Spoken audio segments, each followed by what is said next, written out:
The Small Business Administration only requires outside equity in two situations. The first situation is for a startup business, and the second situation is for the purchase of a business.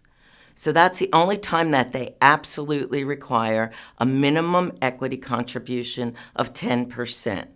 People get confused between the requirement for a down payment and equity. And the difference is the source of the money. An equity contribution comes from outside of the business. A down payment in general comes from within the business or possibly an outside contribution. But that's where people get confused. So in a startup business, it's not all that confusing because mostly all of the money is coming from outside because there isn't a business there.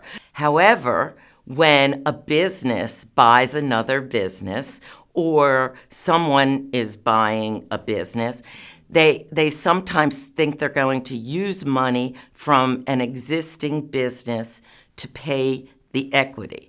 When SBA or even the bank requires an equity contribution, it means that they are not comfortable with the amount of invested capital in that particular business. So think about the balance sheet, and we're talking about the retained earnings section of the balance sheet. How much money is in the business? Now, you may have a cash account in the business, but if you use that money to purchase something else, even if it just goes to buy another asset, the net worth of the company does not increase. The asset allocations switch, but the equity in the business stays the same.